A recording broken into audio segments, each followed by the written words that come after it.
Hi Sam, welcome to the Pickleball Addiction podcast. Thank you, Mark. Pleasure to be here. Yeah. How are you doing today? Yeah, doing good. Really excited to chat. I think there's, loads of stuff going on in pickleball at the moment, and super excited to be part of some of it, seeing other things. So, yeah, just super excited. So we're meeting in Basingstoke today. I used to live near here. We called it Amazing Stoke, or Basingstink, I think is the other one. But you're down in Epsom at the moment. And I'm down Bournemouth way. So Basingstoke was the mid-ground. Halfway. Yeah. Halfway house. Yeah, but it's not a bad spot in a co-working space here. So to record this. So where should we start? I mean, I guess it'd be really good to hear a little bit more from you for people who don't know you. I mean, you've been around pickleball for as long as pickleball's been around pretty much in the UK, right? But it'd be good to, for you to take it from the beginning and tell us about, how you first found out about pickleball and what got you started. Yeah, so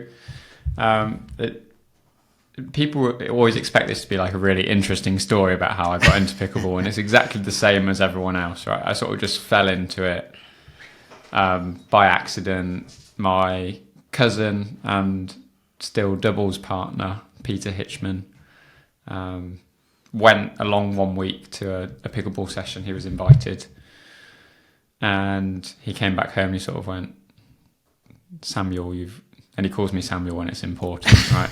He was like, Samuel, you've got to come and try this.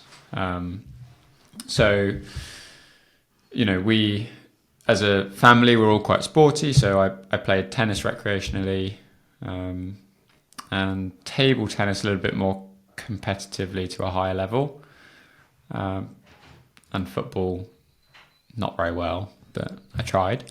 I sort of went along with zero expectation, walked into a room full of retirees, as especially 7 years ago it was the case, and got ran off the court basically by 50, 60, 70, 80 year olds, and wasn't particularly happy about it. So I started going a bit more frequently. That was back in September 2016, so I'm coming up to my 7-year anniversary of playing pickleball, which is pretty cool.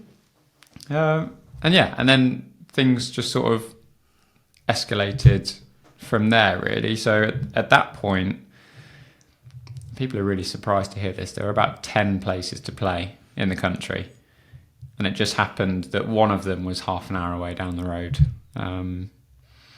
Started playing there. That was about a half an hour journey every time, which was fine. So played there for a year or so, and then sort of things started to develop from there. Great, yeah. So how many people were at that club when you first started? Probably in total, about 20, I'd say. It was a bit different because obviously people travelled further to play pickleball because they didn't have the options closer, right? So some of the clubs now, have got hundreds of members. Some of them still are just operating on 10 or 12. Unfortunately, that session or that club, that I started at no longer exists, but it was a great starting point for me. I was taught really well how to play pickleball, the sort of traditional way, third shot drops, lots of dinking, and that set me up really well in terms of how I play, and then all the other things that I've gone on to do as well. That's interesting, because I'm relatively new to pickleball, this year already still. So, but I did wonder, if 5, 6, 7, 8 years ago, whether those, even like a drop was a strategy that was employed, then. But I guess it still wasn't. I mean, it definitely isn't the size it is now in the States, right? I mean, so do Do you have any idea, the person that was tutoring you or teaching you, how did they learn their stuff about playing the game? So most people then, or back then, were either self-taught, or majority of them had been in the States at some point and learnt from someone else, which is a lot of the time how people get into pickleball, is they've been in Florida or they've been in California and they see pickleball and they try pickleball and then they love it and they bring it back. But there wasn't any coach education systems in place. There was nothing other than people who enjoyed playing pickleball and just wanted to play pickleball in England. So equipment was a struggle. Venues were a struggle, and they still are, right? But think then about 7 years ago how difficult it was to justify pickleball to a venue. It still is now, but it was even more difficult before. So there were lots of challenges associated with it, but in a way I wouldn't have it any other way, because I think it taught me, and I really like the way it taught me to play pickleball, and how it sort of set me up for playing and then hopefully a career in pickleball. Yeah. So how did it evolve from there? So you spent a few years there before anything else happened for you within pickleball? Yeah, so that was in 2016, and then probably the first proper development was a couple of years later. I played a couple of tournaments by that point in and around Europe, and we decided to go to the Italian Open in 2018, which was paired with the Bainbridge Cup, which, for those of you who don't know, most new players aren't familiar. It was sort of like a fun tournament, a bit like the Ryder Cup of pickleball. So there was a Team Europe. Whoever wanted to be on Team Europe could be on Team Europe, and there was a Team USA. Basically, you represented Europe. You played a few games against some Americans, and it was this big, team event. So we were in Italy, and I'd been thinking, the UK hadn't really had a proper tournament up until then. That there'd been a couple of sort of smaller ones and unofficial ones. And at the same time, Karen Mitchell, who now runs Pickleball England and is a fantastic advocate of pickleball, was, in her words, being pressured to start Pickleball England. Yeah. So I had a bit of a chat with her in Italy and said, I think there should be a tournament in England, and why couldn't it be me and you? I was 18 or 19 at that point, and as much as I was enthusiastic about pickleball, I didn't have any experience in event management or anything to do with that. And Karen, I knew her from when I first started playing pickleball, and she's got a lot of business experience and a wealth of knowledge. So I sort of picked her out as a good person to target. And it coincided nicely with the fact she was setting up Pickleball England at that point as well. So we sort of committed to do an English Open in 2019. It was a much bigger task than we thought it was going to be, especially doing the first one. But first one is always, I say first one's always the hardest. The latest one was pretty hard as well. But, there was a lot of work to do. And so it took us a year to plan it out and sort of execute it. And at the same time, I sort of went to Karen with an idea of the English Open, and she reciprocated that by suggesting that I put my name forward to be the West Midlands regional director for Pickleball England.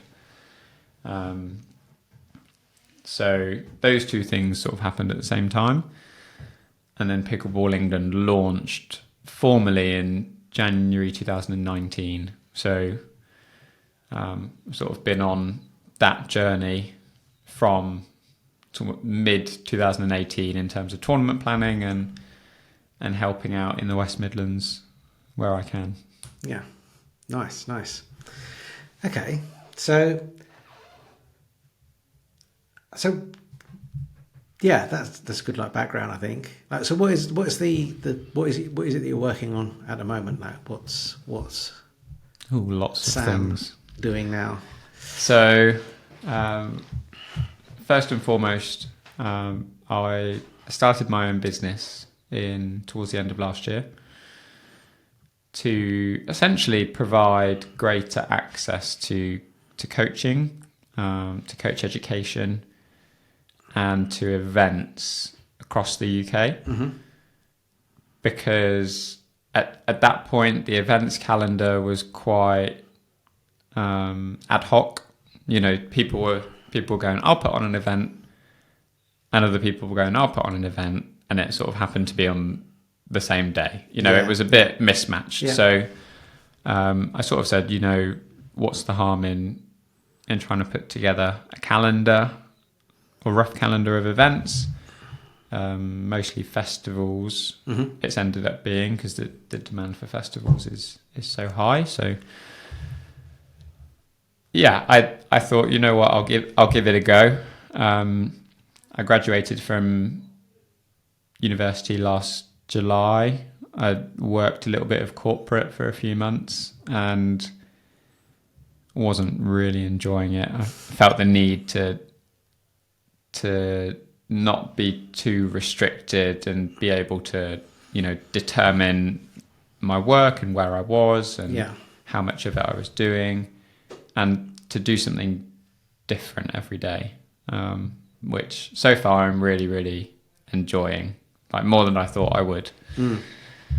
So so far this year, coaching has gone mad. Like there are so many clubs out there who have either asked for coaching or I've been to do some coaching, and you know, I'm sure there's lots more who haven't necessarily thought about it, but it might be a good thing for them to do, because what we're seeing is such big growth at the moment. Mm-hmm. that there's loads of people coming into pickleball and they're learning the basics really well, and that's partly down to the pickleball leaders course from Pickleball England. That's done a great job. Yeah. But following that, I think most players find they love playing pickleball, right? You sort of get the honeymoon period of pickleball, and it's a lot longer than other sports. Mm-hmm. And then you sort of find almost you start to plateau a little bit, and there's lots of informational and educational content, out on YouTube, but sometimes it takes that, in-person element to explain it in 3 different ways so that, you can get to grips with it. So yeah, there's been a huge demand for coaching. So I've tried to support that as much as I can. And that seems to be going really well. The feedback so far is positive. Yeah. So hopefully continue doing a bit of that. Well, with the game growing so much, I can't see any reason why not. I mean, I can just say for sure that we have a level 1 coach at our club. He moved down. Runnymede was actually his local club for a while. He moved down about the same time as me. I moved down in November. He moved similar sort of time. So we joined the club that we're at, Downton, for around the similar sort of time. It's taken a while because it's very much a social kind of club that people are not really aware of. They don't go to festivals. They're not really aware of the tournaments. Like I said to you before, they didn't know of the English Open that existed, and I'm not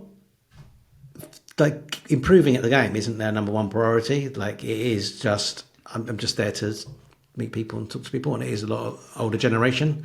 I was the youngest one there for a while, now there are some younger ones coming in, which is, I think, is just again showing like the interest and that growth For sure. in the game. But there is a level 1 coach at our club, and the difference it's made just through enjoyment of the game, having just the basics. Because what you find is that people just simply standing in the right position, where instead of just standing at the back of the court all the time. And actually coming forward makes such a difference to how much you can enjoy the game and get out of them, even as someone that maybe is a higher skill level. For sure. And it makes a big difference. And then suddenly it becomes the dinking game, because a lot of people are just whacking the ball from the back of the court a lot, and that's it. And people are enjoying it more. It actually starts to feel like pickleball then. Suddenly becomes a lot more tactical. Yeah, doesn't it? Because I think the main thing that people don't quite get is the reason or the purpose behind the shot, right? Because most people will have experienced someone telling them to dink, right? They're like, this is pickleball. In pickleball, we dink and we outmaneuver our opponents. But if you've not got, the reason as to why a dink works, then it's a lot more difficult to program in your head to do it, because, it's human nature to resort back to a shot that works, and that you've done in a previous lifetime in tennis or badminton or squash or any other sport. So that's what I'm finding now is we're having to prescribe the purpose behind a shot a lot more. But then that makes an even bigger difference to people when they're learning it and then they implement it. They see the rewards of it, and then they can understand why they got the reward as well. It's funny you should say that, because I mentioned that to the coach we saw. I think we need to explain why a third shot drop, why a reset. Like, it seems, I guess, when you've watched the sport on the television, which a lot of people that are at our club haven't, and you've heard the commentary, you kind of get it, and it makes sense, right? And you want to do a reset or something like that. But actually, for other people, it's like, it's not obvious. And actually, really, you're right. That was something that became really clear to me, that people need to know why they're doing this. And we were talking off before we started recording a little earlier, and when people are standing in, this is what I found personally, and I guess it kind of changes depending on your level and stuff, but driving at people that are just standing at the kitchen line is actually, even for people that are not a higher skill level, if they're standing there, actually it's quite easy just to bat back someone's drive from a ball. So suddenly it becomes much more obvious why a soft game might be a better approach, because when people are standing in the right place, it becomes challenging to just try and play that game and win. So. Absolutely. I keep saying this is sort of my new catchphrase now, but pickleball is all about time, right? If you think about when you're playing, you either feel rushed or you feel calm. You either feel like you've got lots of time or you feel like you've got no time. But it's also when we hit the shots, like when you're hitting a shot, are you giving yourself time or are you taking away time? So when you hit a ball harder, you're taking away time for yourself to move, to react, and to hit a good shot. Yeah, and to get to the kitchen. You hit a drop, for instance, rather than a drive. The ball's in the air for longer. You've got more time to think, to act, and to get ready for whatever's coming back at you. So it's really simple things, but it's just needs to twig in someone's head, and everyone it twigs at a slightly different point and with a slightly different method. So some people need to see it, some people need to just be told it, some people need to do it, and almost be told off, and then they understand the reasons why. So there's there's loads of fantastic players in the UK who showcase those skills of creating time and using time. So that's why I always encourage people to watch those higher level matches on YouTube, or even like the English Open live stream we've just had. Right, there's been some fantastic games on there, and a really good showcase of all the different skills in pickleball. Hopefully a little bit of commentary to help as well. Mm-hmm. By your good self. I know. I love watching those pro games, especially on the Sunday, the last day, the mixed. Well, absolutely awesome to see. And but yeah, in terms of like time, like Ben Johns, like the way he moves, he's like the epitome of that. He always seems to be ready for a shot, well in time. He's because his position on the court is so good. And I don't know if you saw it at the weekend at St. Louis. He did a Ernie back-to-back Ernies. So he did an Ernie from one side, the guy crossed the court, and he went and did the Ernie on the other side, and he still looked like he was in there in plenty of time to take both of those shots. Yeah, he has everybody else running around while he's just standing there like tapping the ball back. And okay, it's slightly different because he's just in the right place at the right time. But again, it's court positioning and things like that as well, isn't it? Yeah, absolutely. All right, then from a coach's perspective, then, let's say top three things that probably have a dramatic improvement on like a beginner's game. Putting you on the spot here. Okay, that's fine.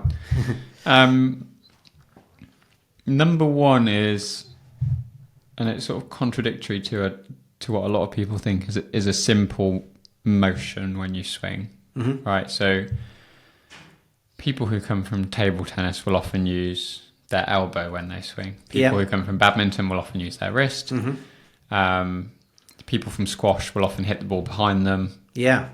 People who come from tennis will often try and hit the ball too far out in front of them or too far out to the side of them. So there's plenty of transferable skills from racket sports, but pickleball is different. And I think first of all, it's important to understand that. But what I mean by simple motion is when we teach like a dink, we teach what's called a pendulum swing. So swinging only from the shoulder. Yeah. And what that means is if nothing else is moving, nothing else can go wrong. Right? As soon as there's more things moving, more things go wrong.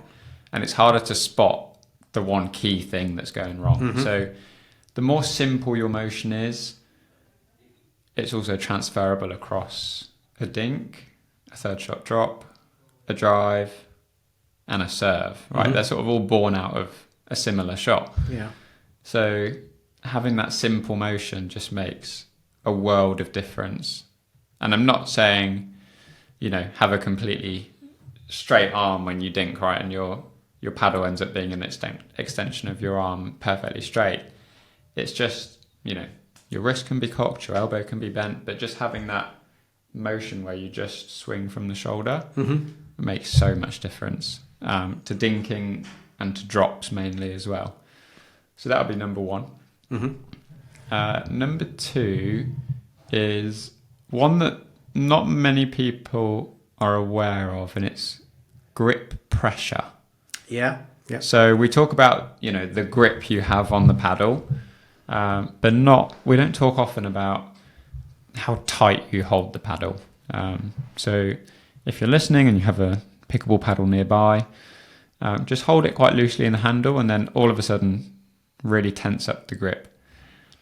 And there's a very subtle change in that the paddle just slightly tips further forward and your whole arm tenses up as a result. So it's often the sort of unexplained cause of mistakes is, people come in, especially from tennis, and they're holding the handle as tight as they possibly can. Yeah. And it just, again, makes a world of difference when they realise that you can hold it tight for the serve and for a smash, but for the softer shots, the nature of it is you want to go a bit softer. And then I'd say the third thing is quite a basic thing in a way, but it's getting to the kitchen. Yeah. Right. So many beginner players, even intermediate and even advanced players, will return the serve and then sort of get maybe halfway before the ball comes back. And it leaves them so open to everything. Yeah. Right. You're really vulnerable in that position off the return. So one of the things I do in my coaching sessions is if someone's not getting up to the line, I will stand behind them and they'll hit the return and I'll sort of poke them in the back with my paddle and just start shouting run at them, and there's a really handy little phrase that I use in my leaders courses, which is serve and stay, return and run. Uh-huh. And it's often those positional aspects. You get the returners not making it all the way to the kitchen. Yeah.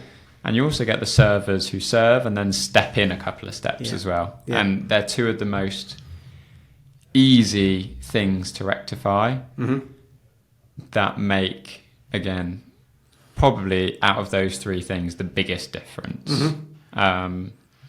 Because if you can be in the right position already when you play a shot, you're at so much more of an advantage than if you're not in the right position and as a consequence you're moving to get to your shot. So those would be my top three. Yeah, no, that's good. I think the second one definitely made a difference for me when I started thinking about that and how, in the way the coach described it, I was talking to, it's like gripping it as hard as you can is a 10, almost falling out of your hand is a 0, and it's like you want it to be around 3. Kind of. Yep. Is that fair to say? And that really makes a difference because I play tennis and squash and hold the racket really hard, and and suddenly the ball in the soft game it's much easier. The other one for me, wouldn't say it was a top 3. The other one that helped for me was just an understanding of keeping people at the back of the court if they're already at the back of the court. Yep. Once you start learning the soft game, you take the temptation is to just drop the ball over the net every now and then. Yeah. Quite often people can get to it and then you brought them right to the front, and really you want to keep them right at the back. And so I think I definitely noticed I win a few more points by just keeping people pressed back. For sure. I kind of made that made quite a difference. Okay, so coaching is something you're looking at. So so right now you're spending a lot of time helping clubs. Yes. But what's the longer term goal for the coaching that you're doing? So the good thing is it can sort of follow a few different paths. I'd love for SB to sort of be the go-to, coaching brand in the UK, and I have a sort of a roster of coaches that I'm working with, and they can go out and about. But also, and this is a good thing about pickleball, is we sort of never know what's around the corner. There might also be a massive dedicated pickleball facility that's built, and they need a head coach. And so it's sort of difficult to say. I'm starting to work with some more brands now as well through the coaching, so it's not just walking into a club, talking and doing coaching for an hour and then disappearing. I try to be a lot more involved with the players and the clubs than that. Whether that's helping them with decisions they're making or referring them on to other people. So there's a multitude of directions in which the coaching side of it can go.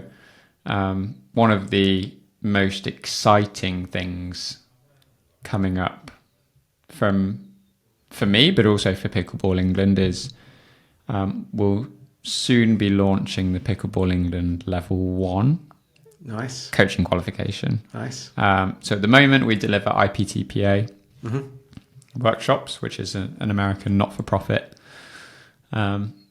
set up to really educate people who want to be coaches. It was the first proper coach education body in pickleball, and it's the only international one as well. But with Pickleball England, we've sort of made a strategic decision that we should have our own. So we've done some, we've taken some of the content from the IPTPA, we've made some adaptations, we've put in some other bits and bobs that we think is important, and hopefully that will help us to breed a great new crop of enthusiastic coaches who want to go out there and help players improve. Maybe, you know, working in tennis clubs or in David Lloyd clubs, and really, you know, start penetrating some other markets with coaching as well. So there's a whole host of things that can happen, which is why I think it's a great time to be involved with pickleball. Yeah. What do you think of the biggest benefits to having, a British or English qualification? There's a few. I think the number one factor is going to be cost. Right.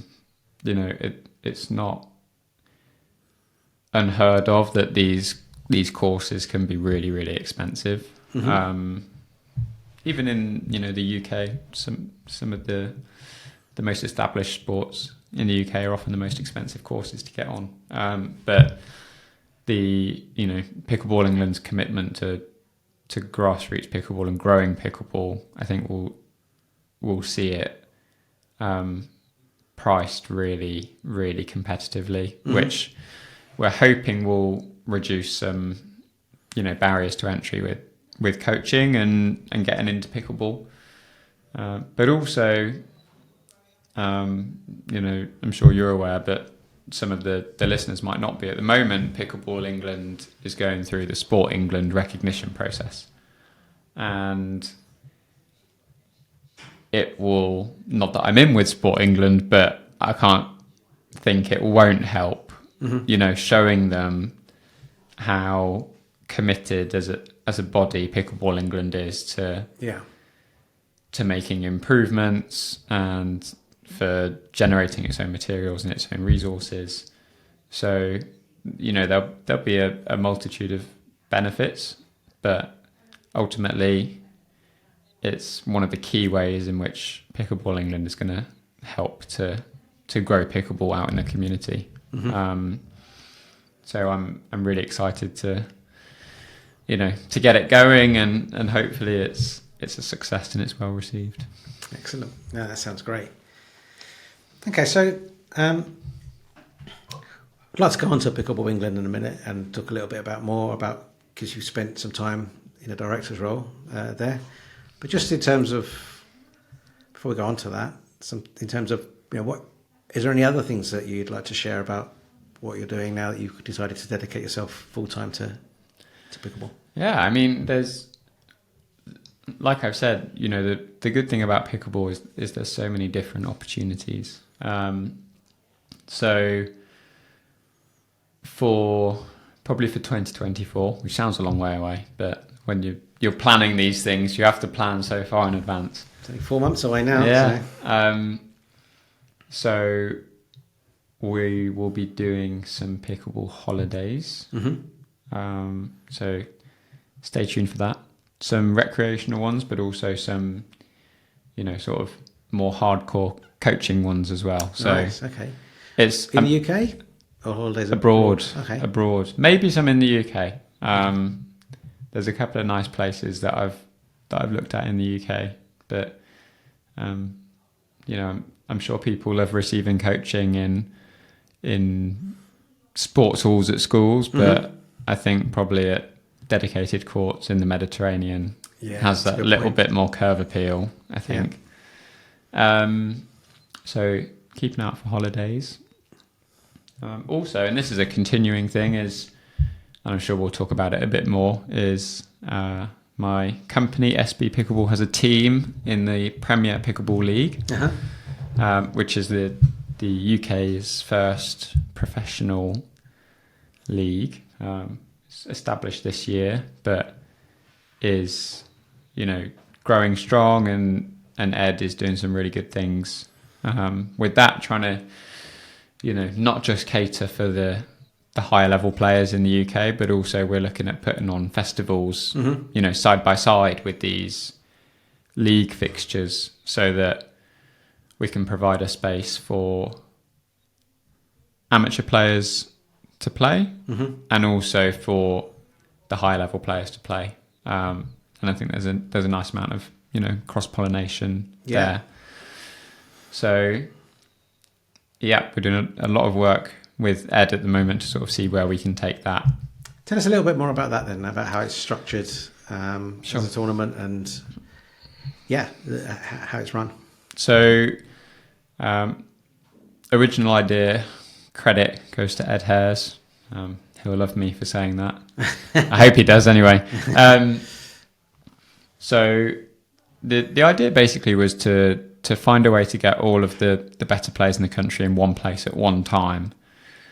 And sort of normal tournament formats are nice and we all enjoy them, but having seen the rise of Major League Pickleball, I think it's got everyone wanting to be involved in Major League Pickleball somehow, whether it's a spectator who's there, a spectator from your sofa, or as a player of some sort.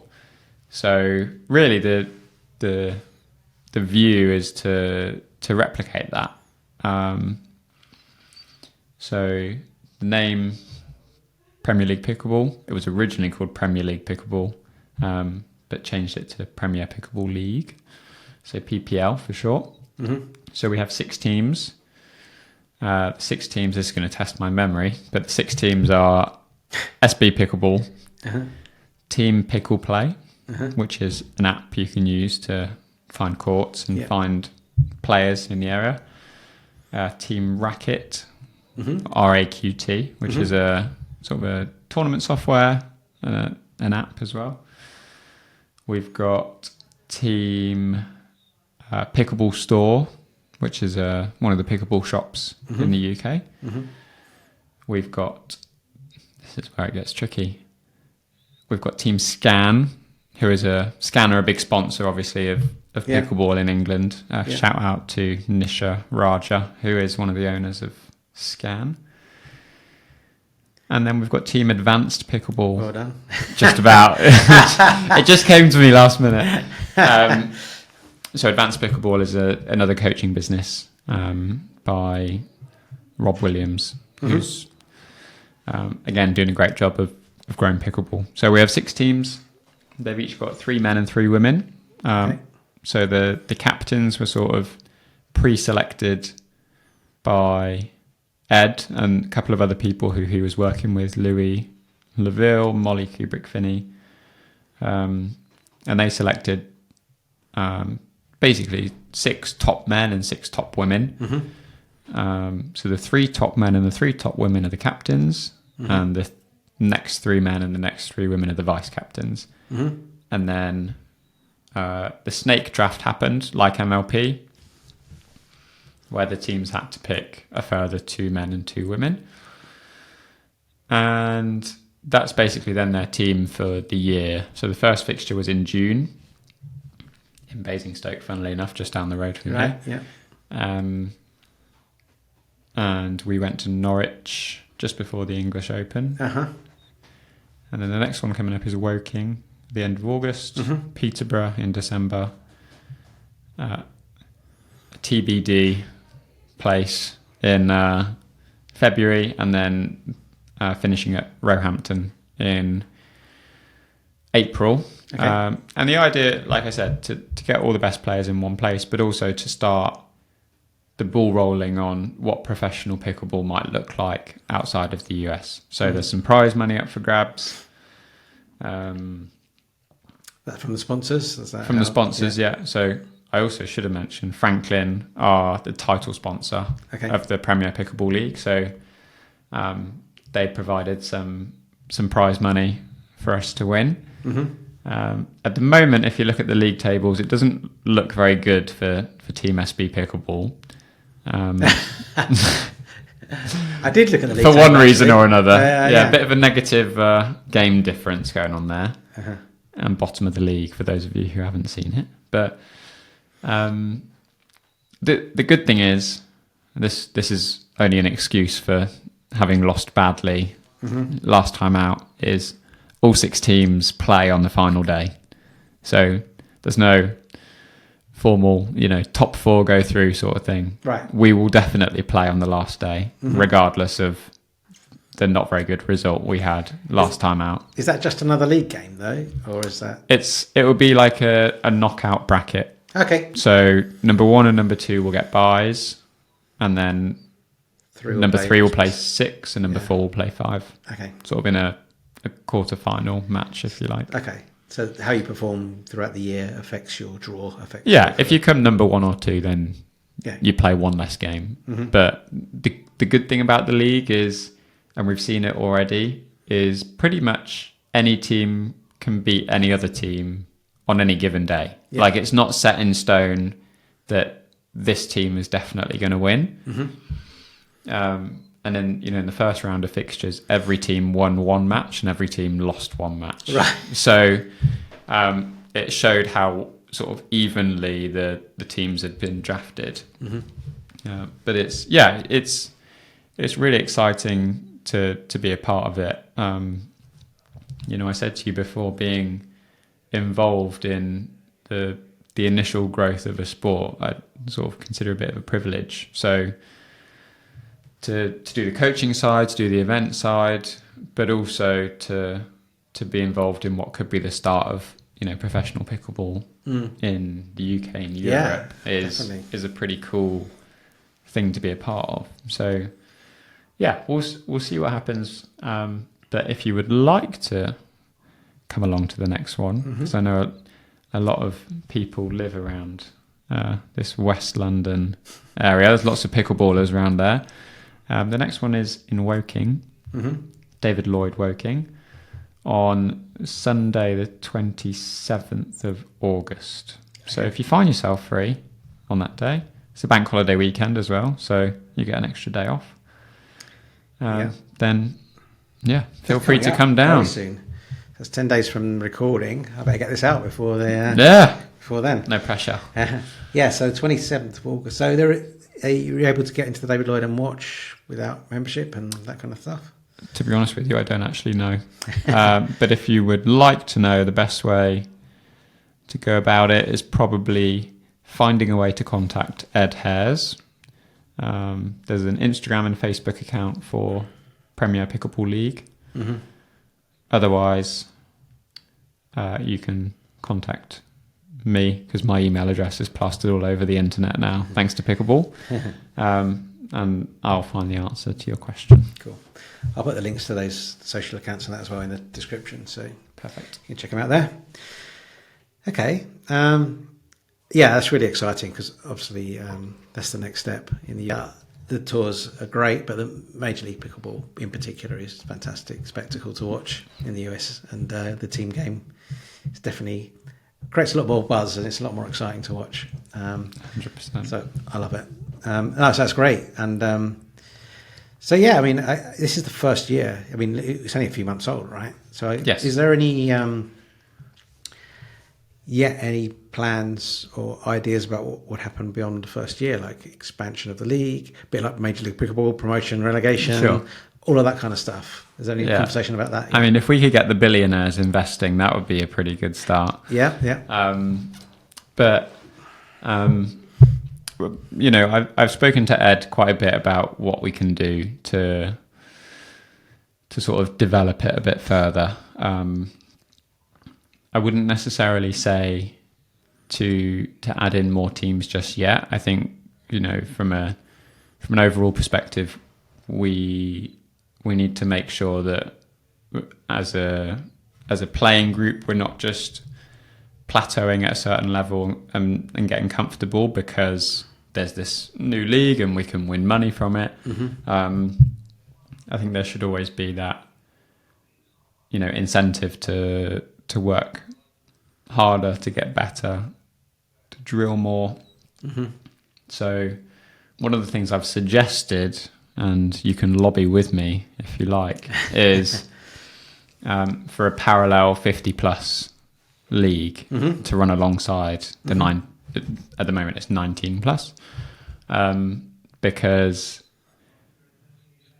there's some fantastic players who are over 50, and some of them are playing in the current Premier Pickleball League, and they do a fantastic job of dealing with all sorts of ages and power that's coming at them. But actually, I think it's important to showcase pickleball as a multi-generational sport. And so I would like there to be a parallel 50 plus So the MLP do something similar, league as I think, well. don't they? Yeah, there's a separate organisation called the National Pickleball League, which is designed for the senior pros. And the MLP events, don't they have senior? No, don't. maybe I'm thinking of They PPA don't. and that they have Yeah. senior. Yeah. So yeah, there's MLP for the sort of 19 plus category, if you like, and then there's a separate league called the National Pickleball League in the States, which caters to the senior pros. Okay.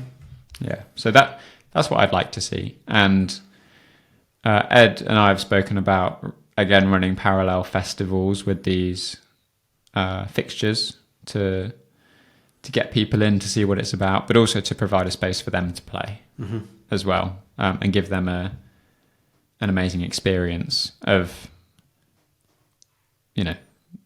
there's loads of festivals in the country at the moment, but there's not many festivals that you can go and then watch the best players in the country, No. Fighting against each other. And it does get a bit, there's a lot of banter that goes on. It's quite chirpy. So certain people, I won't name names, but they know who they are. So it's a fantastic thing to watch, and you feel, even though we're not the same level players as MLP, you feel that same pressure, and just the difference it makes. In a tournament, everyone's quite polite normally, and people clap from the sidelines if you hit a good shot or you have a great rally. And in this, you often find the players on the sidelines are very vocal after every rally. Regardless of what happens. Yeah. You hit a serve out, some comment is coming towards you. So it's a really different environment, but it's one I think especially British people enjoy quite a lot, because there's loads of sarcasm flying around and loads of banter flying around. So it's a really good one to watch. So talking about watching, so if you can't attend the event, there is a stream, right? You mentioned. Yes, so it's streamed through Racket, which is one of the team sponsors. So there's an app you can download. It's called the Racket app. So Racket is spelled RAQT. And you download that, and then when the event is on, the live stream appears, similar to YouTube. You just click on it and you watch it from there. Because I think that's good for being able to making it more accessible for people around the country to watch it. I mean, something that just occurred to me, I think one of the things that MLP did, and I think it was almost by accident, I don't know if it was the Pioneers, but one of the teams decided to name it after a city. Yes. And then all the others followed suit. Yes. And I think, if I'm going to support a team, in this new Premier Pickleball League, like at the moment, am I going to support Team Scan, or am I going to Sure. SB? And how can I get my affiliation behind that when location kind of naturally kind of gives you that, right? I'm going to follow my local team or whatever. I mean, first of all, you should be following my team. I am, but, You can't be a fair weather supporter though if you're following Team SB at the moment. Yeah, I'm just thinking about how do we get, at some point, if we want it to be a sport with people, with passionate fans, Yes. then I'm not saying that's the only way. No, I agree with you. At the moment, it's quite personality driven. So you see someone you like, or you see someone you know, and you sort of migrate towards their team, which is really the strategy behind putting the festivals in, for me, at the Premier Pickleball League events. Because if I've got 100 people there who are all part of my festival, then I can very easily influence them to also be my fans. Start selling the merch. Get the t-shirts out there. Light blue will just dominate. But no, on a more serious note, there was an investor in MLP who sort of said, I want to buy a team, but I also want it to be affiliated to, I think it was Florida Smash. Was it? Okay. They wanted it to say Florida or something to link it back to where they were from. And I think that sort of sparked the idea, and they realised it was a good idea. Yeah. The only difficulty they've got is it's fairly inconsistent at the moment. So some of them are states. So Florida Smash or Texas Ranchers. Yeah. Some of them are Seattle Pioneers, which is a city. Some of them are cities. Yeah. Some of them are areas. So like the Bay Area Breakers, Bay Area, area of San Francisco. Well, the hard eights haven't even got anything. Yeah. So I suppose they have. SoCal. Yeah. But it sort of needs that consistency. But interestingly, it's something the Australian Pro League have done. They've picked their 4 major cities: Melbourne, Sydney, Brisbane, and the capital. Was it Canberra? Canberra, yeah. It's another city in Australia. It's the north one, up the north. Yeah, but they've or Adelaide or Perth. It could be. It could be any of them.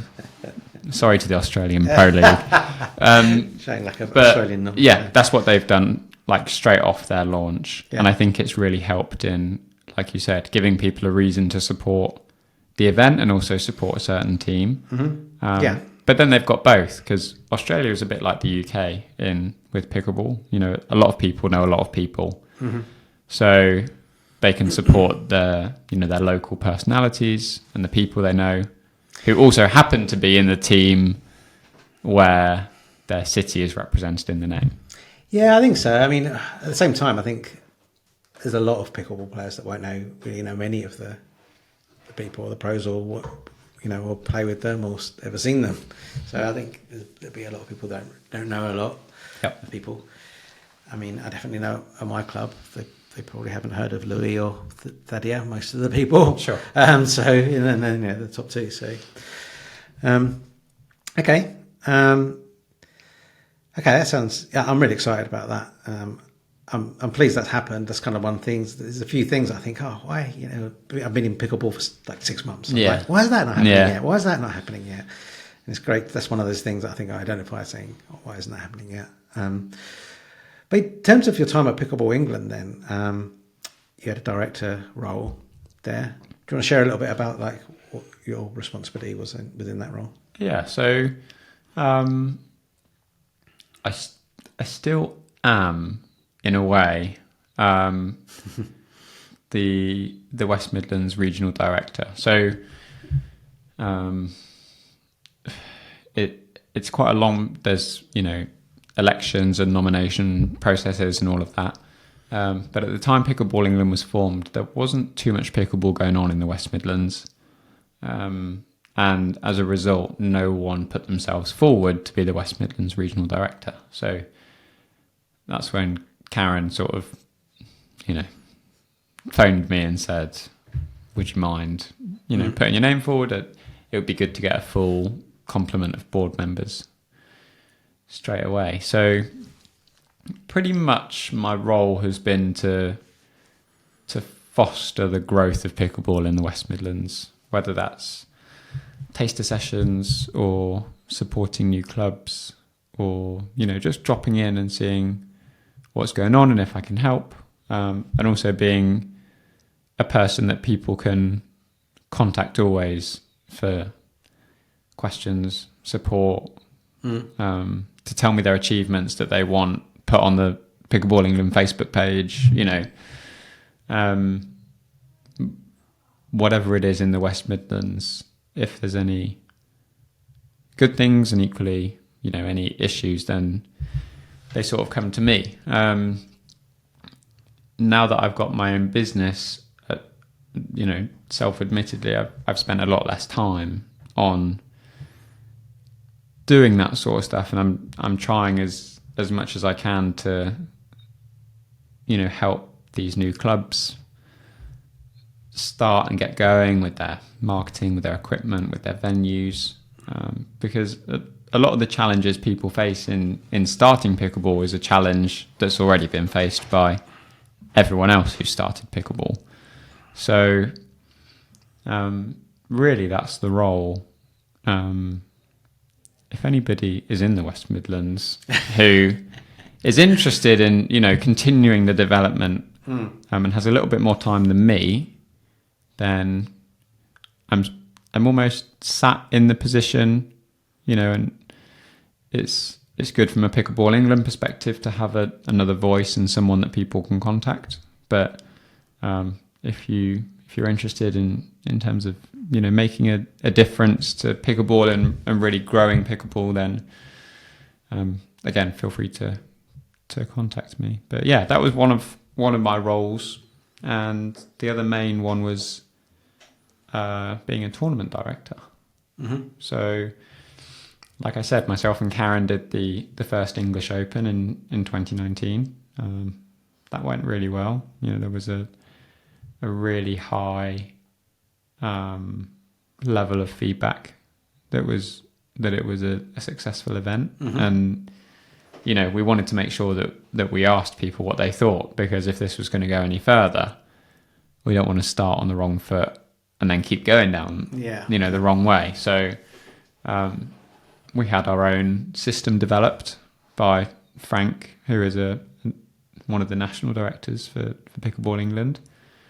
And he did a great job. We still use that system now. It's great, by the way. Yeah. You can be a testament to its usefulness and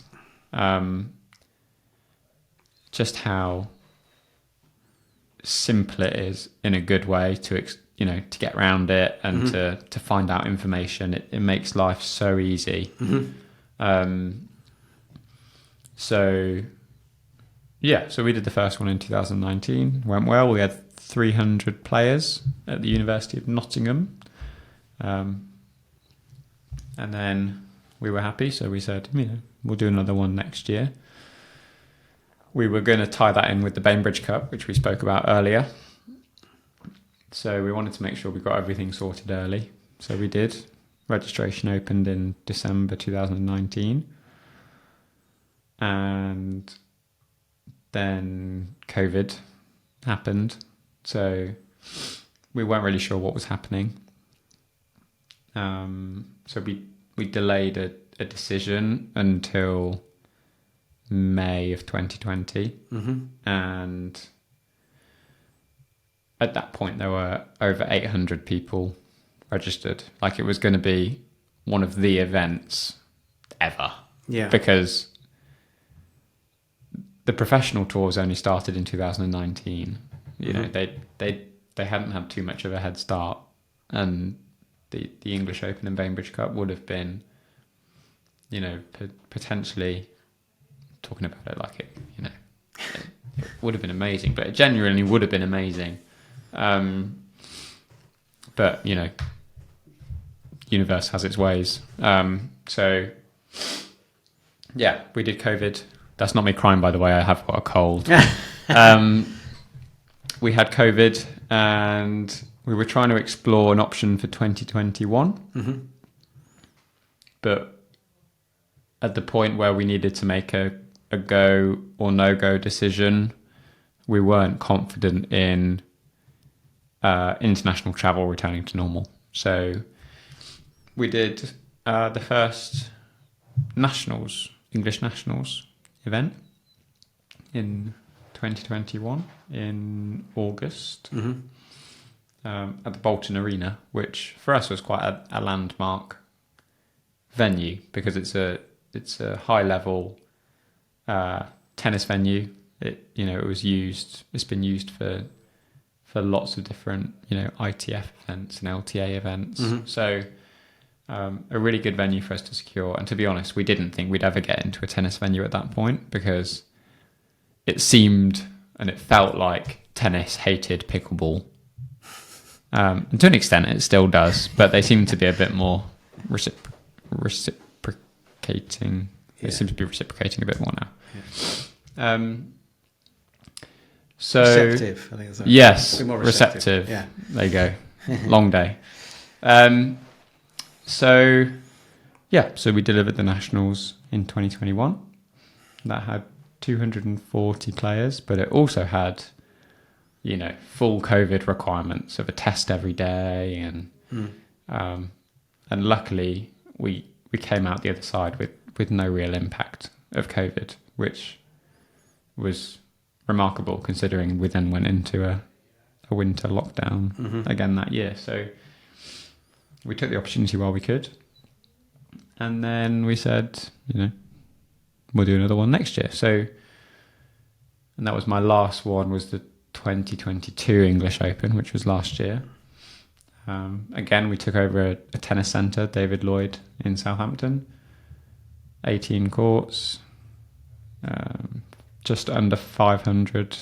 We'll call it 500 because it sounds better. 500 people. And yeah, we had the APP tour over. We had professional players. It was the first real exposure in Europe to professional pickleball that had been developed. There was something called Pro Pickleball back in 2017, but it looks nothing like it does today. So first real exposure.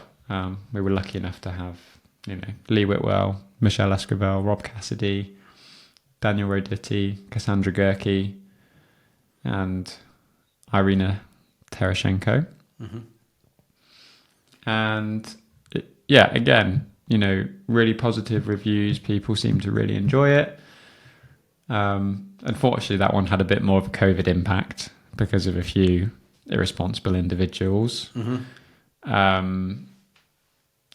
But at the end of the day, people loved being back able to play pickleball, and the feeling is almost unmatched of, the amount of work that you do to set up these events. And then it's normally on the Thursday night or the Wednesday night where everyone's gone home, that was helping, and you're just left with this pristine venue. Yeah. And you just walk around and sort of go like, oh my God, like we put this together. Yeah. And tomorrow there's going to be 500 people, or this year was 1,000, right? Yeah. So kudos to Karen. But 500 people playing in this tournament, and they've all paid. It's not cheap to go to a tournament. You've got to stay somewhere for 2, 3, 4, 5 nights. You've got to pay the entry fees. You've got food. Depends how much you shop as well, because there's vendors there. So. It was one of the most difficult things I've done, the 2022 Open, but also one of the best things I've ever done. And I really enjoyed it. Yeah. Really enjoyed it. Yeah. And then I had to get a job. So back to the real world. So, I couldn't commit to the Nationals last year, which was in October. And unfortunately, I think Karen sort of wished I had committed, but I couldn't commit to the Open this year either. I just can't. I don't have the time to be brutally honest. And to be fair, Karen doesn't either, but she's in a position where she's made time for it. Those are the two sort of main roles with Pickleball England that I had, and that great fun, both of them. And it's a really weird feeling to be somewhere right at the start of something that you can see is going to grow, and is going to grow, and then it does grow, and you see the difference in 4 years. Oh, yeah. Yeah. Yeah. I mean, in the time that you've been in pickleball, it's been ridiculous. Like, you're genuinely there at the beginning. So, yeah. Yeah. Okay. So, I think that's okay. I think we covered enough for Pickleball England there. I'd like to know a bit more about the internal workings of Pickleball England, I guess, but I don't know what you can share in that respect or anything that's interesting for the audience?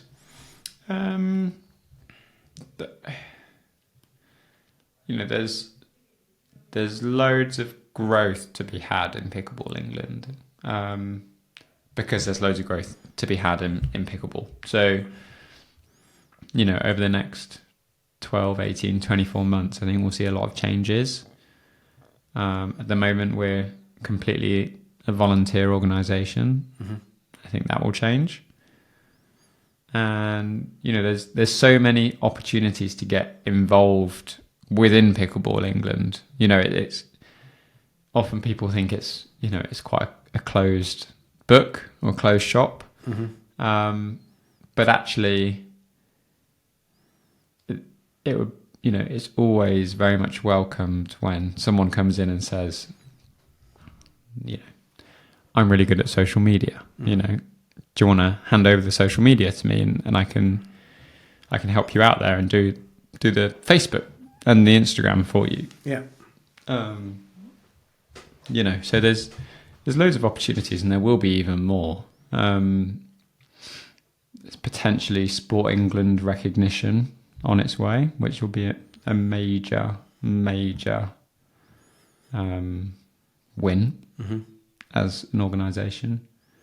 It's taken a lot of time, way longer than we anticipated. But that would be a huge outcome. What will come out of that, do you think? For us, I think it's a little bit more of a romantic idea that we've taken pickleball from nothing, pretty much. A sport people make fun out of because of its name. It's for old people. Mm-hmm. Really easy. We've taken a sport from zero to recognised by the main body in England for sport. Yeah. And, to me, that's going to be the biggest achievement out of all of that is, so many of us have walked into a leisure centre and said, do you do pickleball? Or do you know if there's a pickleball club? Yeah. I go, pickleball? What's that? And to have the ability to say, well, actually, you go, that's not a sport. Well,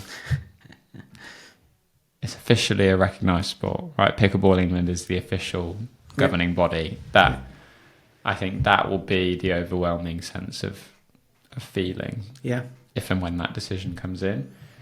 I think realistically, it provides way more avenues of funding on an organisational level, but also on a club, on an individual level. That will be the main difference. There's lots of things to be learned from Sport England, and I'm sure that they're going to be really useful in the growth of pickleball. They've overseen the growth of all the other sports in the country. So, but yeah, just I think more so the achievement that pickleball will be recognised nationally will beat anything else. I think that's the biggest step, and that's been the main aim for 5 years. Mm-hmm. So yeah, for sure that'll be the biggest achievement moment, for sure. Yes. After 5 for those of us that drink, yes. Yeah. Okay. Fantastic. Okay, then some, I guess, last few questions. So moving on to the future of pickleball. I mean, obviously we've seen huge growth in the USA. Australia are probably a little bit ahead of us, but in terms of Europe, we're probably the most furthest. Probably the most built out in terms of infrastructure, and probably the most players. I don't get too much information on how many players there are elsewhere. There's good groups everywhere, but I think we're probably the most built out in terms of Pickleball England, the club network, the coaching network, and the players. Mm-hmm. So yeah. Okay. So moving forward, do you expect to see? Do you expect the UK to replicate what we've seen in the US?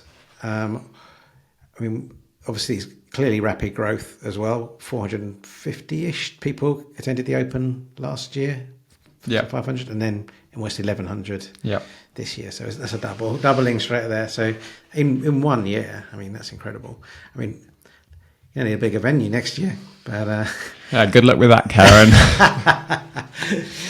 or more days, as Karen said. I think she said that it'll have to be more days. I think, but yeah, obviously we want to see more people interested and excited and going to the Open, in your view, like what do you see for the next 12, 24 months in terms of pickleball? It's the $1 million question, isn't it? And no one's better to answer that than you, though. Well, this is the problem. Is history? Yeah. We were saying this earlier, right?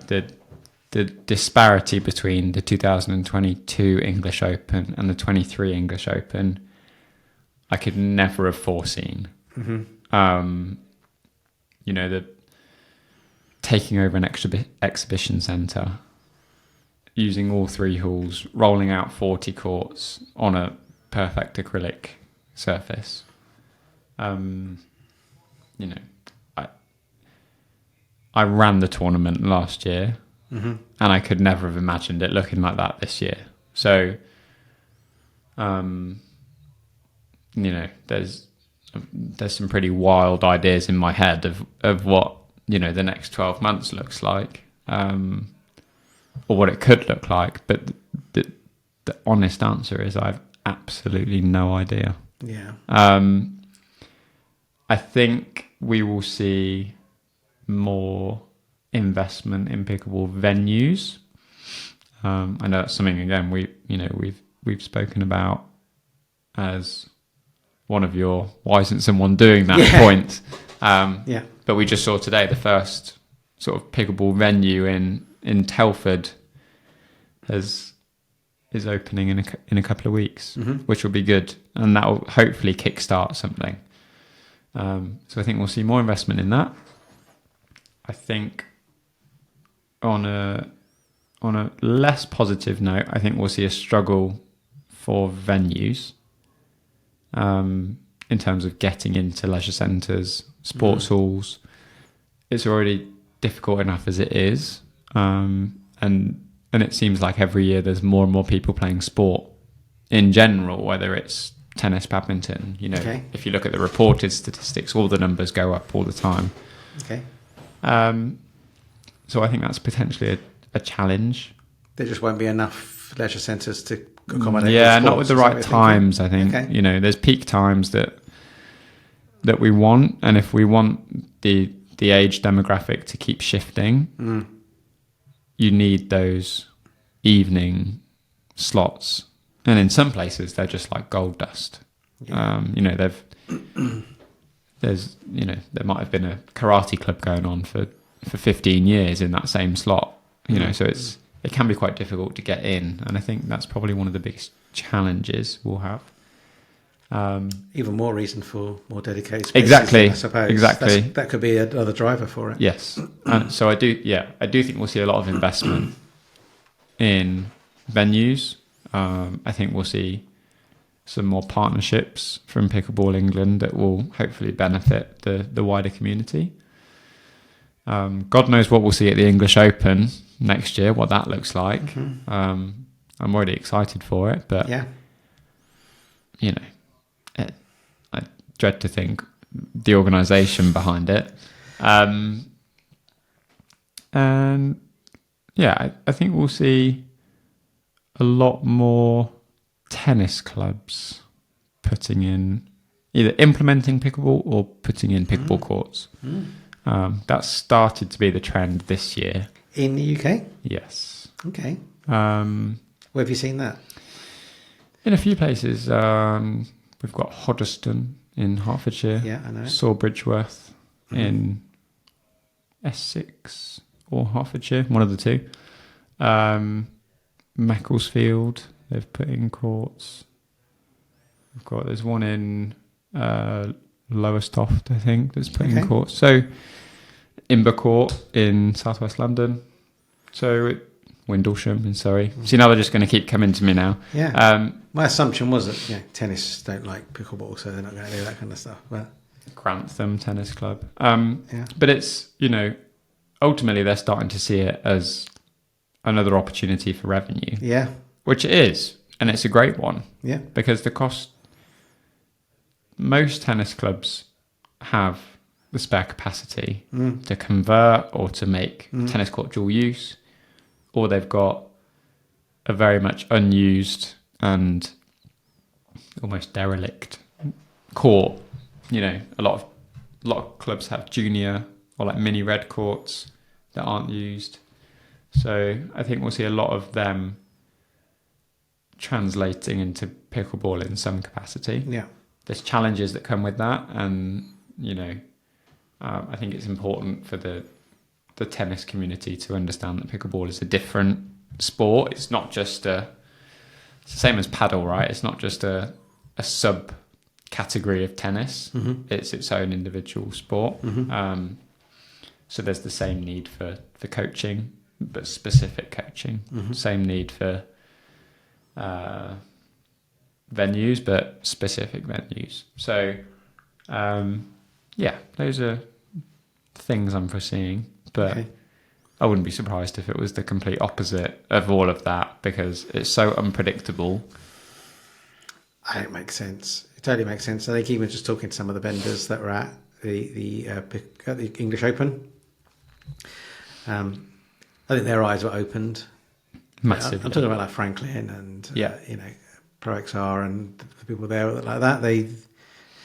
I think they thought, wow, actually, it's starting to it's really taken off here, and things are going to happen. So I think they've seen, and I think everyone's going to see that in some capacity, and everyone's going to contribute to the building out that infrastructure that's needed. It feels being in only 6 months is hard for me to make comparisons. Yeah, but even I felt just wait another 6 months. Yeah, I felt the excitement among the people going, wow, this is. Something's happening here, and I could sense that. Even being my first tournament that I attended, pickleball tournament, I could sense that feeling. I think for me, I love the English Open. I think it sounds cheesy, but I think it's going to stay in my memory for a long time. It's something I'm going to think about and remember for a long time. It's my first tournament, first time I've competed in a racket sport competition at all. Yep. But just those 40 courts all laid out. The competition was fun. It was organised well. Having the pros there, so much about it was good. And I didn't really want to leave. I was there till last minute on Sunday. Yeah, I was there till 10 on Sunday, and then eventually went home. But it was fantastic. But here's a question for you. I don't know. Loads of people avoid playing tournaments, right?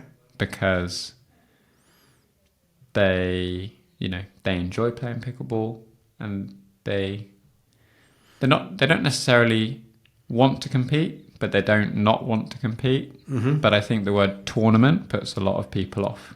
Yeah. You just said you've never played a racket sports tournament before. Mm-hmm. So I guess twofold really. Were you intimidated, and then post tournament, how did those feelings either change, or was it exactly what you were expecting? I applied for the tournament. I registered for the tournament. I'd been playing pickleball for 3 weeks at that time, and I was just so excited about playing it, and I just wanted to be there and be part of it. Mm-hmm. I figured, and so just early on, I just said I'm going to do it. I don't think I was nervous at the time of turning up on the court for the first time. Actually, every time I played, but normally the first one of the day, like the first time I played doubles, it's like, well, when I played singles, it was just me I could let down. Now now I've got a partner who I don't really know to let down as well. So I think I was a bit, but I I think maybe you're right. Some people are, but I was just excited about the whole thing. And then when I saw it unfolding, when they're going to get the Pickleball United courts, and I was like, wow, this is going to be.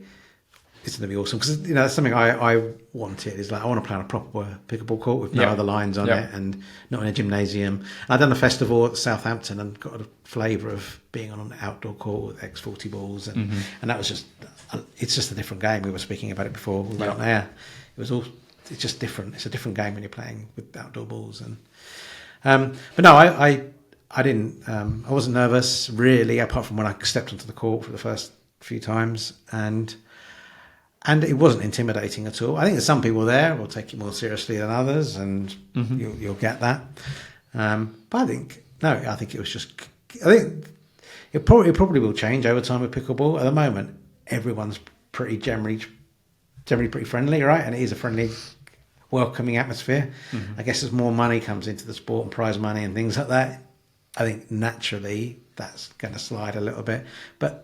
Just the way the sport is, and the fact that we're all so close to each other on the court, and it is just a more friendly thing. But no, after the event, I just wanted to do it again. I didn't want to leave, like I say, so I just wanted to carry on. So I had a great experience overall for me. Good.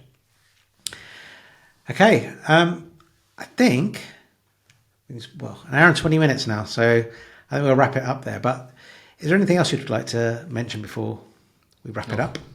Put me on the spot again. I don't think so. Okay. Other than I do want you to create a little tradition on your podcast. So you'll have to have me back on when you think about what it is. What the tradition is. Okay, well, I'm going to do it. A pickleball pop quiz. That's my favourite. Okay, well, Stephen Bartlett style. We'll go with that for now anyway then. Okay. And had no time to prepare it, so you put yourself in it here. Yes. But so you're going to ask a question for the next guest, and you don't know who the next guest is going to be. Okay. And then I'll pose it to them. Okay. I would ask. That is on the spot. I don't want it to be too deep. I would ask, what is the one thing you would change about pickleball? Oh, wow.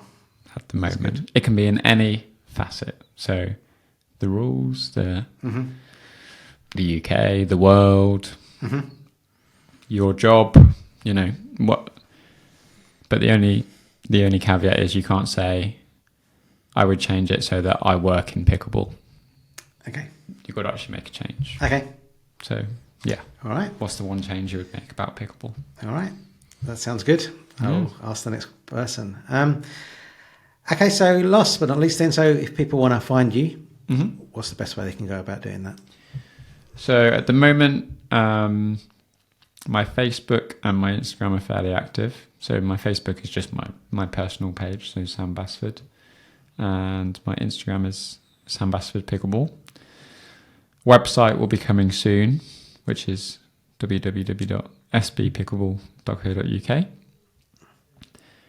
And otherwise, pretty much you can just search my name into Google and you'll find a whole host of things and ways to get in touch. So, yeah, just don't go giving those phone numbers and email addresses to other people. But yeah, they're all readily available on the internet in some form. Excellent. All right, well, thanks for coming on the Pickleball Addiction podcast, Sam. Thank you very much for having me, Mark. Pleasure.